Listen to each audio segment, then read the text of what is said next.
Chemistry book 2 chapter number 1। Last lecture के अंदर हम लोगों ने इलेक्ट्रोनेगेटिविटी और नेगेटिविटी को डिस्कस किया था। इसके अलावा हम लोगों ने आयनाइजेशन एनर्जी और इलेक्ट्रॉन अफिनिटी,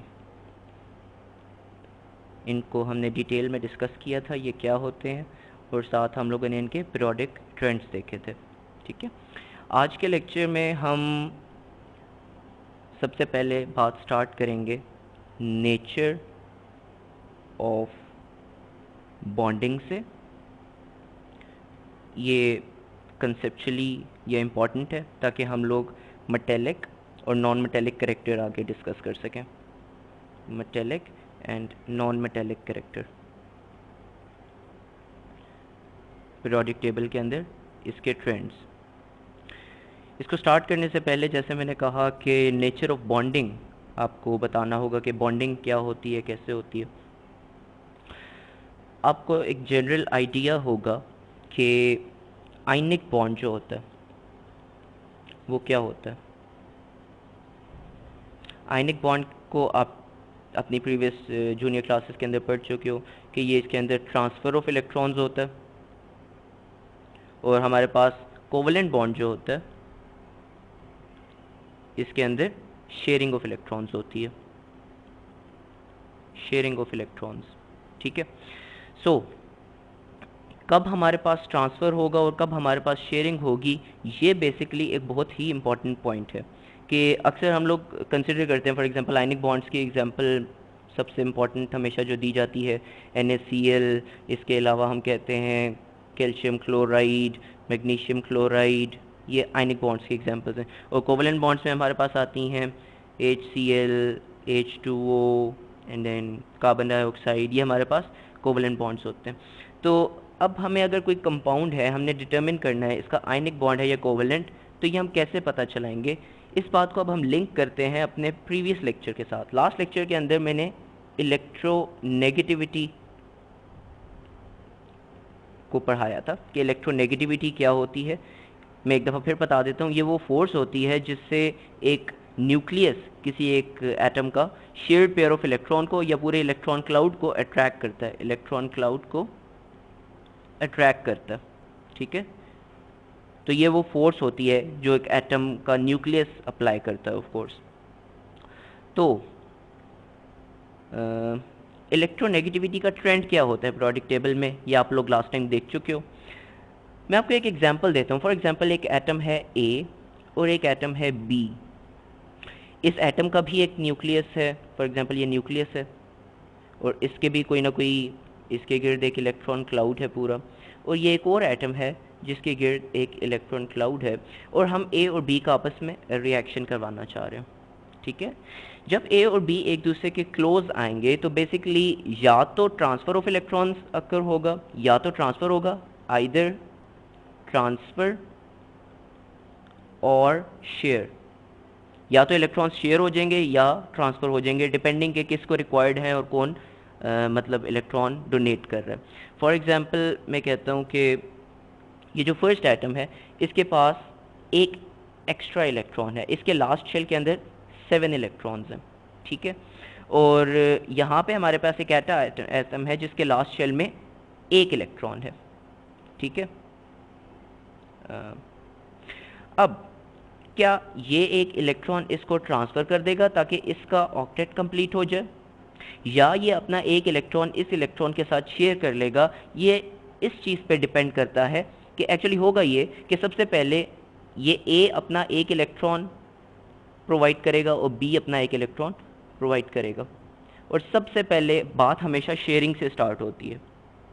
मेरी बात को कहने का मतलब ये है, आप इमेजिन करो कि जब भी दुनिया का कोई भी बॉन्ड बनता है तो वो स्टार्टिंग में हमेशा कोवलेंट होता है।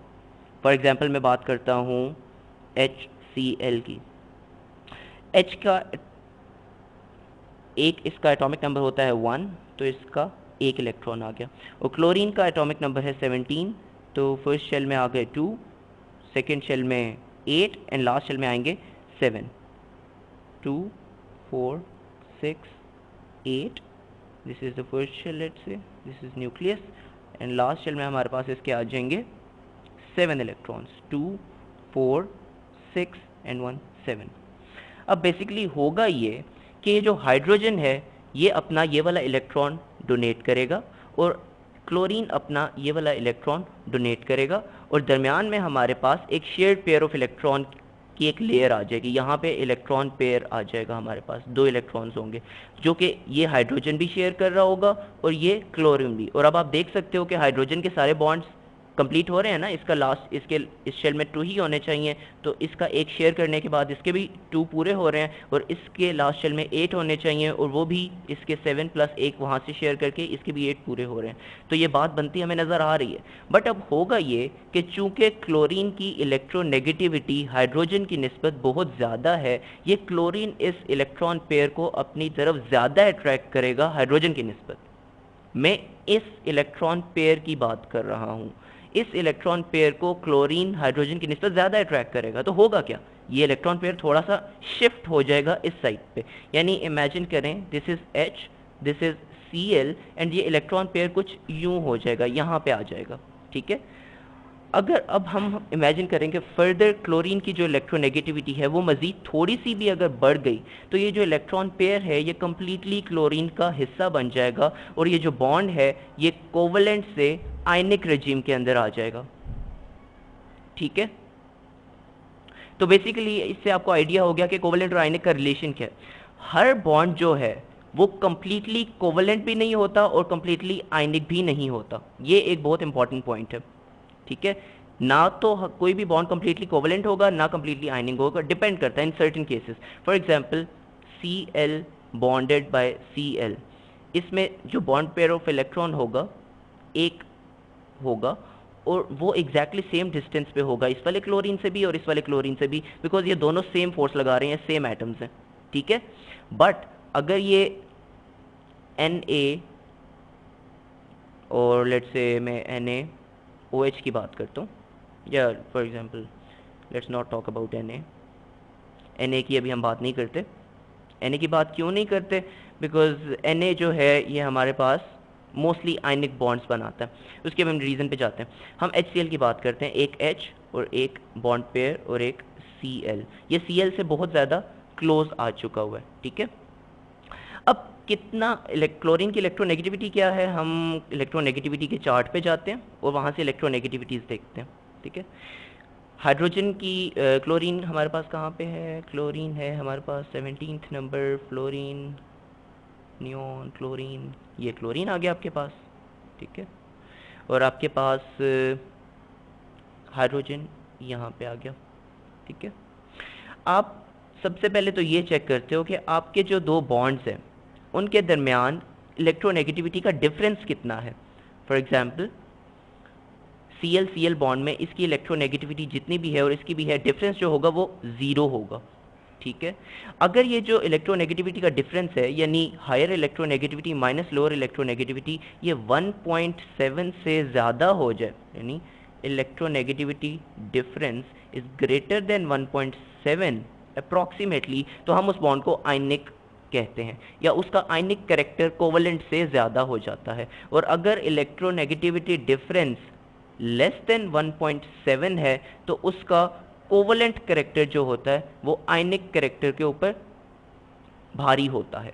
ठीक है, अब इसकी एग्जांपल्स हम पीरियोडिक टेबल से देख लेते हैं। पीरियोडिक टेबल में हम बात करते हैं NaCl की। सोडियम एटॉमिक इलेक्ट्रोनेगेटिविटी है 0.93 एंड क्लोरीन 3.16, तो NaCl जब बॉन्ड बनेगा तो 3.16 माइनस 0.93 ये अप्रॉक्सीमेटली 2.2 समथिंग आ जाएगा, विच इज़ ग्रेटर देन 1.7, तो हमारा बॉन्ड जो है वो आयनिक नेचर उसकी ज़्यादा होगी कोवलेंट की निस्बत। ठीक है, और अगर मैं कार्बन डाइऑक्साइड की बात करता हूँ जिसमें कार्बन और हाइड्रोजन बॉन्डेड होता है, या कार्बन और ऑक्सीजन सॉरी बॉन्डेड होता है, तो आप कार्बन की इलेक्ट्रोनेगेटिविटी देखो 2.55, क्लोरीन और ऑक्सीजन की देखो 3.44, तो 3.44 माइनस 2.55, जबकि उसका कितना आंसर आ जाएगा 0.9 के करीब आ जाएगा, which is far far less than 1.7।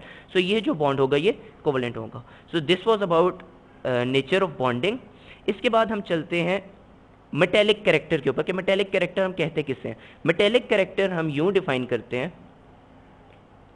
कि it is the ability of an atom या tendency of an atom to donate an electron. ठीक है, tendency of an atom to donate an electron. और आपको एक और चीज़ में प्रीवियसली बल्कि नहीं पढ़ाई, अभी बता देता हूँ कि जितने भी मेटेलिक कैरेक्टर किसी एटम का ज़्यादा होता है वो उतने बेसिक ऑक्साइड्स प्रोड्यूस करता है। ठीक है, मेटल्स और नॉन मेटल्स होते क्या हैं, इस पर हम पहले एक दफ़ा लाइट डाल चुके हैं प्रीवियस अपने लेक्चर्स के अंदर। मेटल्स में एक दफ़ा फिर बता देता हूँ। मेटल्स वो होते हैं जो हार्ड होते हैं, हीट और इलेक्ट्रिसिटी के कंडक्टर्स होते हैं, शाइनी सरफेस होती है इनकी, इजीली प्रोड्यूस हो जाते हैं, और अलॉयज़ वगैरह इनके हम लोग मैन्युफैक्चर करते हैं। ठीक है, तो ये मुख्तलिफ प्रॉपर्टीज़ हैं जो इन जनरल मेटल्स की होती हैं। ठीक है, सो मेटेलिक कैरेक्टर किसी चीज़ का उतना ज़्यादा होगा जितना वो इजीली एक इलेक्ट्रॉन डोनेट कर सकेगा और जितना वो अच्छा बेसिक ऑक्साइड बना सकेगा। बेसिकली ये दोनों चीज़ें भी आपस में लिंक्ड हैं। फॉर एग्जांपल मैं किसी एक वर्टिकल ग्रुप की बात करता हूँ पीरियोडिक टेबल के अंदर। मैं इस पीरियोडिक टेबल के अंदर इस फर्स्ट ग्रुप की बात करता हूँ, टॉप टू बॉटम। ठीक, इस फर्स्ट ग्रुप के अंदर आपके पास यहाँ पे है सोडियम। आप सोडियम के अंदर से एक इलेक्ट्रॉन निकालना इजी होगा या फ्रांसियम के अंदर से एक इलेक्ट्रॉन निकालना इजी? ऑफ कोर्स फ्रांसियम के अंदर से, बिकॉज उसका आयनाइजेशन एनर्जी बहुत कम है सोडियम की निस्बत। ठीक है, तो आप फ्रांसियम के अंदर से एक इलेक्ट्रॉन बहुत इजीली रिमूव कर सकते हो, Fr+1+1 इलेक्ट्रॉन निस्बतन सोडियम के, जो कि Na++E-, इसकी जो आयनाइजेशन एनर्जी है वो कम होगी इसके निस्बत। ठीक है, तो जितना इसका मतलब ये हुआ कि आप टॉप से बॉटम जो आते हो आप इजीली इलेक्ट्रॉन रिमूव हो रहा होता है, तो टॉप से बॉटम आपका जो मेटेलिक कैरेक्टर है वो इंक्रीज करता है। ठीक है, इसके बाद ये जो ऑक्साइड्स वाली मैंने बात की थी, बेसिक ऑक्साइड्स, सबसे पहले मैं ऑक्साइड्स पे थोड़ी सी और लाइट डाल दूं कि ऑक्साइड्स होते क्या हैं, कितने टाइप्स के होते हैं। आप अपनी प्रीवियस क्लासेस के अंदर पढ़ चुके हो कि जो ऑक्साइड्स होते हैं उनकी 4 टाइप्स होती हैं। एक होते हैं नॉर्मल ऑक्साइड्स, फिर हमारे पास होते हैं पर ऑक्साइड्स, नॉर्मल को सिंपल ऑक्साइड्स भी बोलते हैं। पर ऑक्साइड्स के बाद फिर हमारे पास होते हैं सब ऑक्साइड्स, और चौथी हमारे पास क्लास होती है सुपर ऑक्साइड्स। ठीक है, जो हमारे पास नॉर्मल ऑक्साइड्स होते हैं इन पे हमारा ऑक्सीजन का चार्ज -2 होता है। ठीक है, तो आज हम जो फर्दर बात कर रहे हैं वो नॉर्मल ऑक्साइड्स ही की कर रहे हैं। नॉर्मल ऑक्साइड्स में हमारे पास एक 3 किस्म के फर्दर ऑक्साइड्स होते हैं। एक होते हैं एसिडिक, एक होते हैं बेसिक, और एक होते हैं एम्फोटेरिक ऑक्साइड्स। ठीक है, एसिडिक ऑक्साइड्स कौन से होते हैं? एसिडिक ऑक्साइड्स वो ऑक्साइड्स होते हैं, या बल्कि मैं इस पर भी थोड़ी देर में आता हूँ एसिडिक ऑक्साइड्स के ऊपर, बल्कि अभी बता देता हूँ। एसिडिक ऑक्साइड्स वो होते हैं जिनको जब पानी में डाला जाए, फॉर एग्जांपल मैं बात करता हूँ किसी एक ऑक्साइड की, SO2, ठीक है, सल्फर डाइऑक्साइड। इसको जब मैं पानी के अंदर डालूंगा तो बेसिकली ये क्या बनाएगा? SO2 डिजॉल्व्ड इन वाटर, ये मेरे पास सल्फ्यूरिक एसिड बनाएगा। ठीक है, मैं अगर कार्बन डाइऑक्साइड को पानी के अंदर डालूंगा तो ये मेरे पास HCO3 बनाएगा, और अगर मैं NO2 नाइट्रोजन डाइऑक्साइड इसको मैं डालूंगा तो बेसिकली नाइट्रिक एसिड और नाइट्रस एसिड बनाएंगे। ठीक है, तो आप ये देख सकते हैं कि इसमें एसिड्स जनरेट हो रहे होते हैं मेरे पास। ठीक है, और बेसिक ऑक्साइड्स कौन से होते हैं? बेसिक ऑक्साइड्स वो होते हैं जो बेसिस जनरेट करते हैं हमारे पास। फॉर एग्जांपल अगर मैं Na2 सोडियम ऑक्साइड के अंदर पानी डालता हूँ तो ये मेरे पास क्या बन जाएगा? Sodium hydroxide.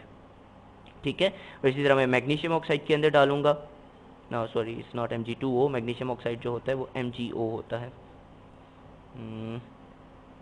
Let's cut this. Magnesium oxide जो होता है वो क्या होता है? MgO। तो MgO प्लस H2O जब मैं डालूंगा तो ये MgOH होल्ड है। सो ये आपको याद होगा, ये मिल्क ऑफ मैग्नीशिया होता है। क्या होता है?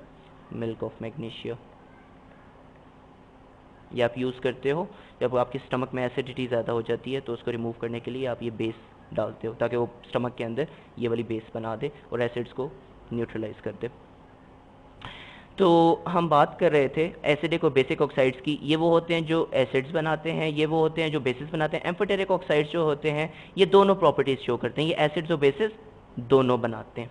ठीक है, अब हम आ जाते हैं मेटेलिक कैरेक्टर जो मैं डिफाइन कर रहा था। आपके पीरियोडिक टेबल के लेफ्ट साइड के जितने भी एलिमेंट्स हैं, ठीक है, अब पीरियोडिक टेबल के लेफ्ट साइड के जितने भी एलिमेंट्स हैं, फॉर एग्जांपल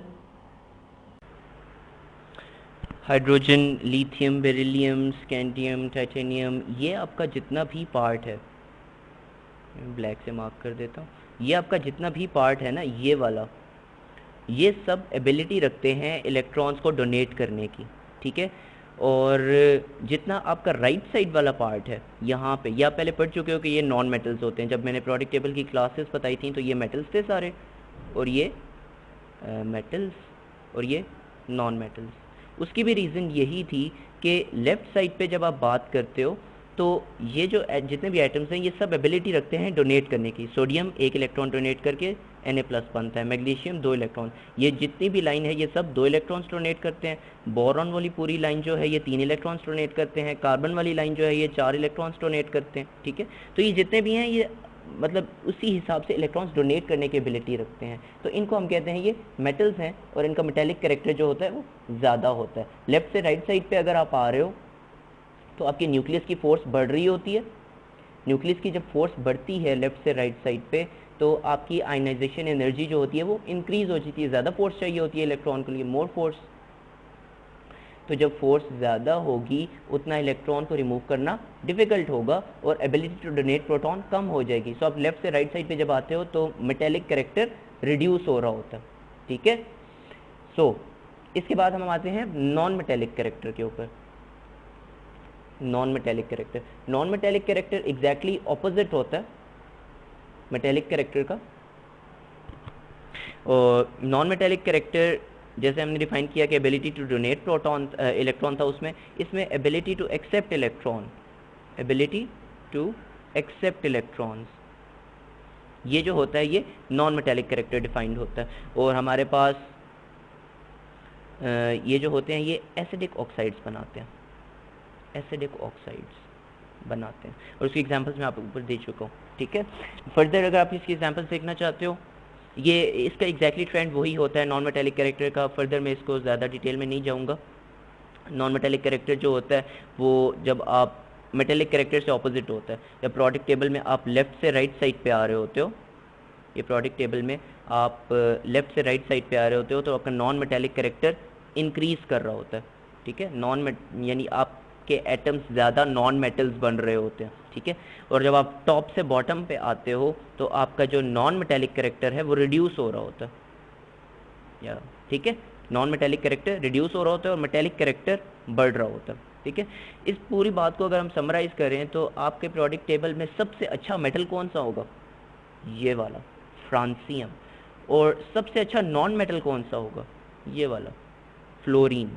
ठीक है, सो मेटेलिक और नॉन मेटेलिक कैरेक्टर को हम यू डिफाइन करते हैं। इसके बाद कुछ मैं अब आपको एग्जांपल्स दे देता हूँ। आपकी जो फर्स्ट ग्रुप है उसके अंदर के एलिमेंट्स हैं लिथियम, सोडियम एक्सेट्रा। अब ये क्या ऑक्साइड्स बनाते हैं?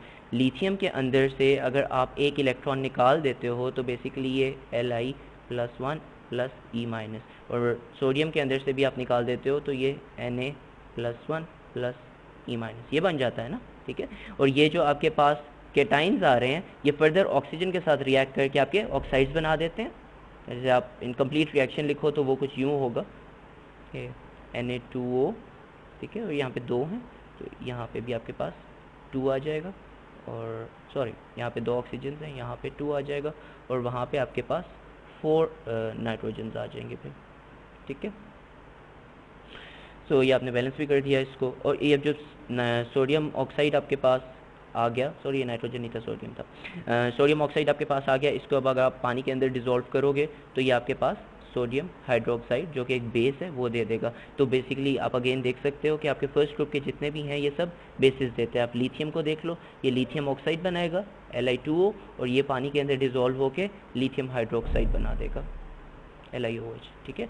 आप इसी कैटेगरी से सेकेंड ग्रुप से आप मैग्नीशियम को ले लो, मैग्नीशियम ऑक्साइड MgO, और ये पानी के अंदर डिज़ोल्व होकर मैग्नीशियम हाइड्रोक्साइड बना देगा। इसी तरह आप कैल्शियम हाइड्रोक्साइड बना सकते हो और आप बेरियम हाइड्रोक्साइड बना सकते हो। आप इस कैटेगरी से कोई भी आप एक एलिमेंट उठा के तो उसका रिस्पेक्टिव ऑक्साइड बना सकते हो। इसके बाद आप सल्फर को देख लो।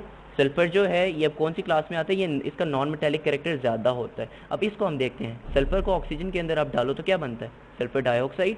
या आप रिकॉल करो या आपने कॉन्टैक्ट प्रोसेस में ये रिएक्शन पढ़ा होगा, कॉन्टैक्ट प्रोसेस में, ठीक है, याद पड़ रहा है। और फिर आप सल्फर डाइऑक्साइड को फर्दर मजीद ऑक्सीजन के अंदर डाल के सल्फर ट्राइऑक्साइड बनाते थे, और इस सल्फर ट्राइऑक्साइड से ओलियम बनता था, या बेसिकली आप यूं इसको डायरेक्टली भी कह सकते हो कि ये वाटर के साथ सल्फ्यूरिक एसिड जनरेट करता है, ठीक है।